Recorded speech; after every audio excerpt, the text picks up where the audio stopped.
One little tidbit about Keep On Loving You. One little...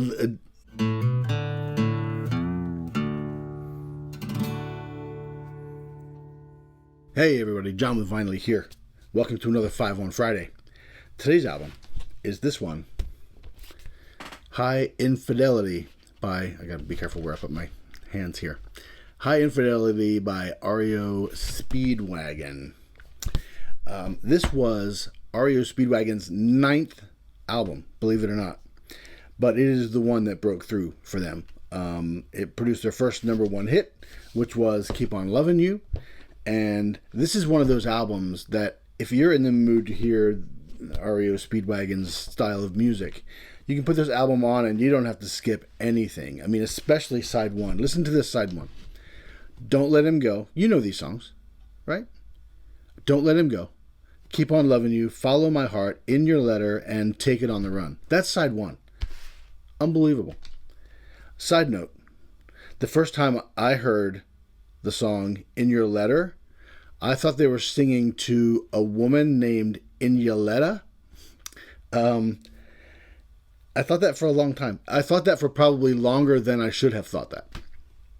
And then I realized the name of the song was In Your Letter. And then I put 2 and 2 together because I'm a genius. But yeah, for the longest time I thought they were singing to someone named Inuletta, and I couldn't figure out why anyone would name their kid that. I don't know. Anyway, 5 on Friday, High Infidelity, let's go. Number 1. REO Speedwagon got their name when founding member Neil Doughty was at the University of Illinois. And he walked into a class called The History of Transportation, and up on the board, there a name of a truck from 1915 was called the REO Speedwagon was written on the board. That truck was designed by Ransom Eli Olds, by the way, a pioneer in the automotive industry.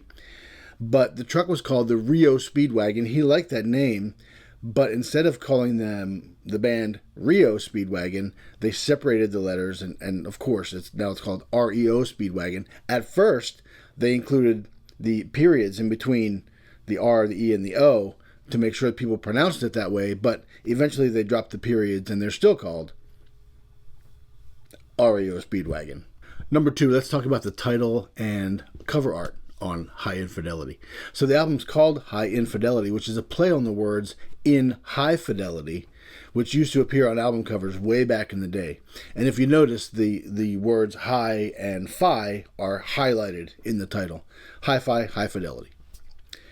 So the album cover, features a female model in her underwear, standing on the side, and then has singer Kevin Cronin ignoring her and putting an album on the stereo system. Originally, Kevin Cronin wasn't supposed to be on the cover in this photo shoot. He was the only member of the band to show up to the photo shoot. This album meant a lot to him, and he really wanted to be involved in every part of the process. So they had hired a male model to participate in the photo shoot. He was going to be the one putting the record on the turntable, but Cronin decided, hey, if you're going to have somebody on the cover, why can't it be me? And sent the male model home, and that's how Kevin Cronin ended up on the cover of REO Speedwagon's High Infidelity. If you are interested in seeing framed albums like the ones on the wall behind me, head on over to Vinely.com. We've got a pretty wide collection over there. See if there's anything that grabs your attention. If not, let me know what you're looking for, and I'll try to find it for you. Number 3, side 2 begins with a song called Tough Guys. And Tough Guys opens with a sample from an Our Gang short from 1937. Some of you may be familiar with Our Gang. If you're a little younger, you may be more familiar with them as Little Rascals. When the Our Gang was in syndication, they changed the name to the Little Rascals. But it was originally called the Our Gang, and it was Spanky and Alfalfa and Buckwheat and Darla and all those people that you may be familiar with. But the sample uses some dialogue that's been switched around a little bit, so I'll play you the original clip. Alfalfa, will you swing me before we have lunch? Sure, Darla. Say, Romeo, what about your promise to the He-Man Woman Haters Club? I'm sorry, Spanky. I have to live my own life. In this short, some of the guys in the gang have decided to boycott Valentine's Day and form a club called the He-Man Woman Haters Club, because he didn't want anything to do with ladies. But that pretty quickly fell apart when Darla came into the picture. So here you go. Say, Romeo.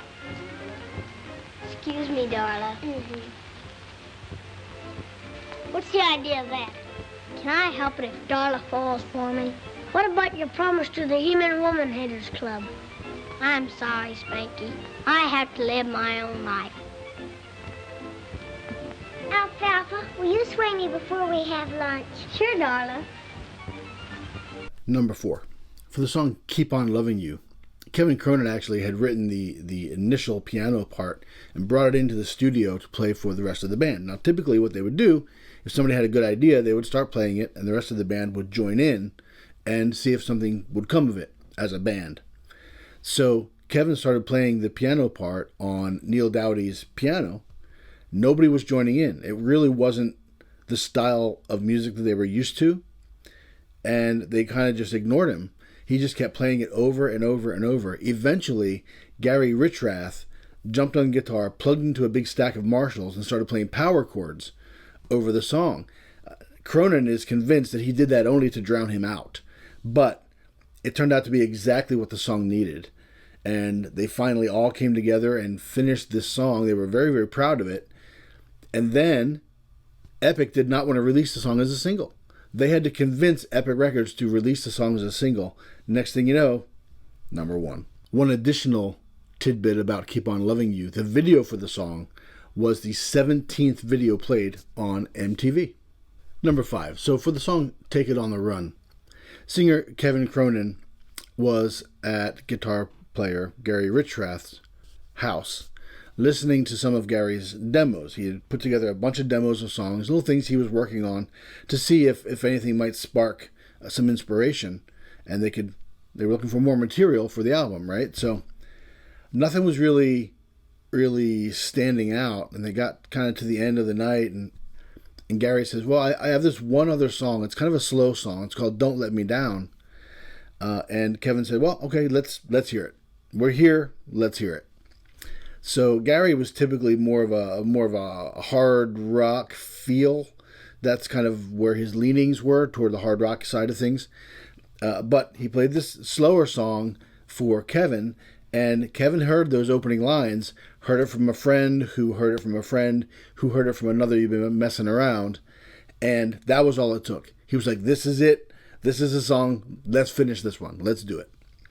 So he didn't love the title, Don't Let Me Down, but he did notice that the first line of the chorus was, Take It On the Run, baby. And so he said, okay, let's name this song Take It On the Run. So Gary went and finished the song. They put it on the album. And guess who didn't want to release it as a single? Epic Records.